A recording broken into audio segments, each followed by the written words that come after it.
Jadi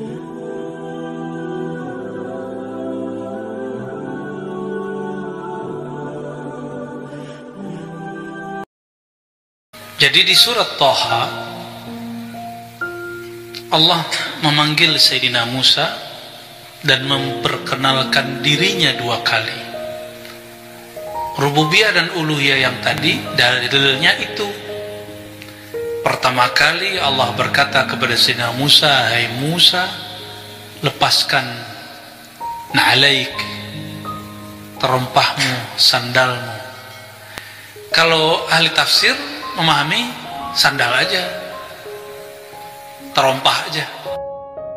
Tapi kalau kita buka tafsir-tafsir Imam Qushairi, Imam Najmuddin Al-Kubra, Imam Ibnu Ajibah dan lain-lain, itu penerjemahannya bukan sandal. Ya, hai Musa, lepaskanlah sandalmu, engkau sedang berada dalam wadi tua, tempat yang suci.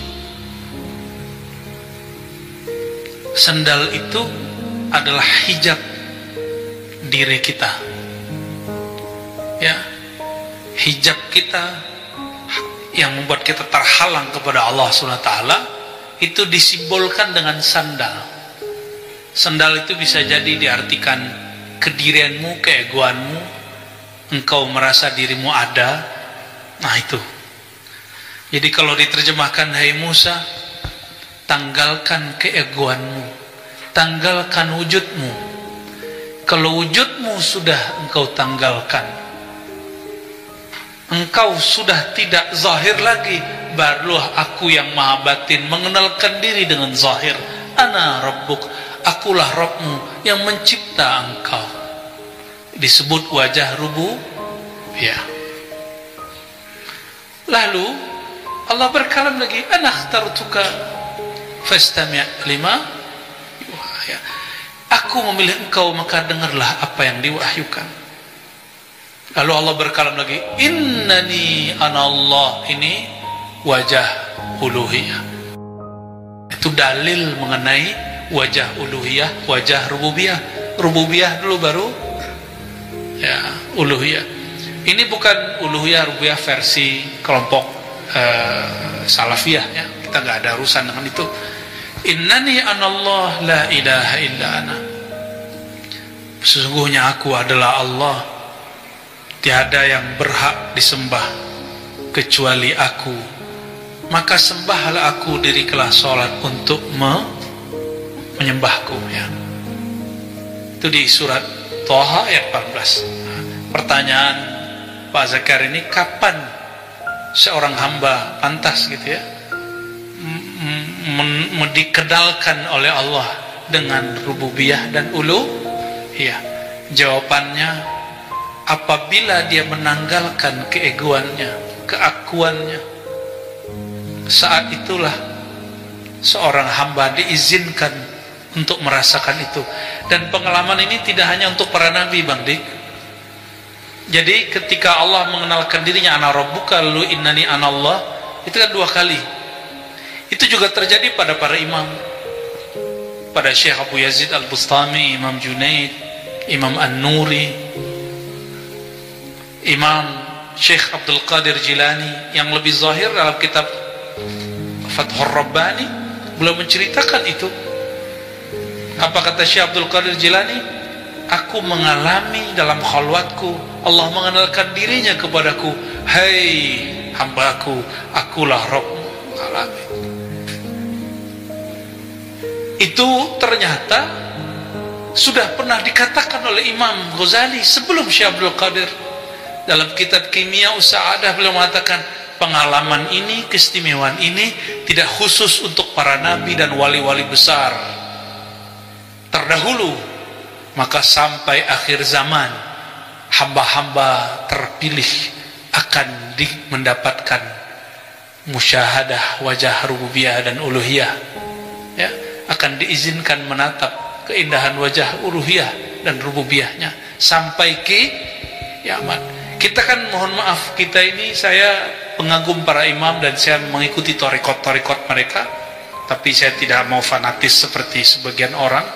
wah itu mah imam, kita mah enggak begitu. Justru kalau ngikutin torikotnya Syekh Abdul Qadir Jilani, puncaknya ngalamin itu. Kalau masih zikir angka-angka Syekh Abdul Qadir udah ninggalin itu. Beliau tetap zikir biasa, tapi udah nggak fokus dengan angka-angka 1000, 5000, 70.000. Ya, itu riyadhah nafsiyah. Nah, orang mengira, mohon maaf, zikir angka-angka itu zikirnya Syekh Abdul Qadir Jilani. Enggak, Syekh Abdul Qadir Jilani sudah sampai ke makom itu. Maka Abu Yazid sebelum Syekh Abdul Qadir mengatakan, engkau berzikir tanda dirimu lalai. Karena ruh itu seharusnya dia tidak pernah lalai. Jika engkau mengatakan saya berzikir, saya sholat, saya riyadhah, berarti dirimu sedang pemalas, dirimu ada ego. Maka engkau merasa dirimu berzikir, engkau merasa dirimu lah yang sholat, engkau merasa dirimu yang tahajud. Allah itu kalau kita nggak ingat dia, dirinya berkurang nggak? Kehebatannya berkurang nggak? Ya. Maka zikir tertinggi itu ketika kita sampai, kata Imam Al-Harawi, ketika engkau sampai kepada kesadaran, fazkuruni azkurukum, ingat aku ingat kamu. Kita sadar bahwa kita berzikir itu karena Allah sedang menggerakkan diri kita berzikir. Apa namanya? Zikir rububiyah. Jadi kapan Allah mengingat engkau, Bang Dik, menyebut engkau? Ketika engkau disertakan dalam menyebut namanya. Itu rububiyah. Maka di rububiyah boleh disebut banyak wujud, tapi di uluhiyah cuma satu wujud. Nah, jadi kalau dalam berububiyah kita ngomong anta rabbi la ilaha illa anta, ya Allah, engkaulah Rabbku, penciptaku, tiada yang berhak disembah kecuali engkau. Ini rubu. Ini bukan bab akidah loh ya, ini bab zauq. Jangan pakai hukum akidah di sini. Akidah basic. Ini sudah masuk ke bab rasa. Akidah pakai akal dan nakal. Ini sudah masuk gabungan akal, nakal dan rohani. Dia sudah masuk ke alam rasa. Ketika seorang kekasih Allah, dia tidak tahan dengan rasa cinta itu, dan dia larut dalam cinta memandang uluhiyah zat Allah, maka dia nggak mandang dirinya lagi, kan selain Allah tiada. Di sisi Allah, si hamba mengatakan dia nggak lihat dirinya.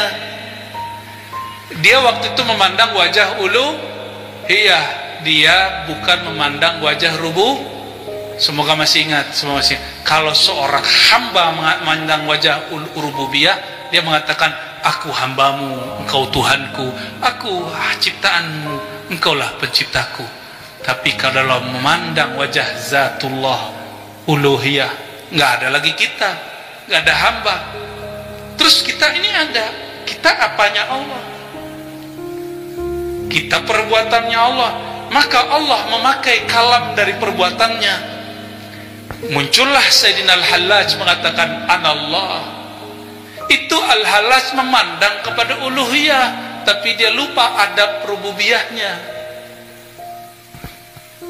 Jadi Abu Yazid zikir subhani, subhani, walaupun ada Imam Ghazali mengatakan dia meriwayatkan kata Allah, enggak.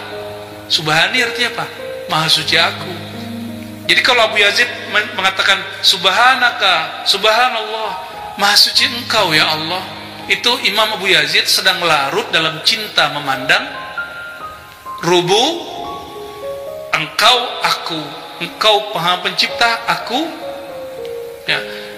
Di saat Abu Yazid Al-Hallaj mengatakan maha suci aku, akulah Allah, tiada Tuhan selain aku, itu bukan lagi Al-Hallaj yang bicara. Al-Hallaj lisannya sudah binasa, kalam dia sudah tiada, yang ada hanya kalam. Bukan si Hallaj yang mengatakan aku Allah. Allah mengenalkan dirinya, lalu digunakanlah kalamnya Hallaj. Hallaj di sisi Allah tiada. Yang ada dia hanyalah perbuatan Allah. Yang ada kalam dia diganti jadi kalam Allah. Jadi faham? Kira-kira kalau begitu Syekh Siti Jenar sesat atau dia ahli cinta? Ahli cinta. Al-Halas sesat atau dia ahli cinta? Tapi biasa orang kalau udah cinta,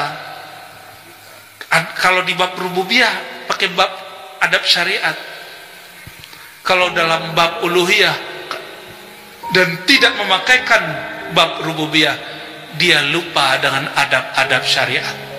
Disitulah para wali itu kemudian menegur wali yang lain, hati-hati, jangan lupakan tauhid rububiyahmu. Begitu. Kalau mereka tidak mau, baru masuk ke pengadilan. Al-Halat masuk ke pengadilan, Syekh Siti Jenar masuk ke pengadilan, masuk. Ya orang sudah mabuk. Jadi zikir seperti itu bukanlah zikir yang boleh dibaca dalam keadaan sadar seperti ini. Haram hukumnya.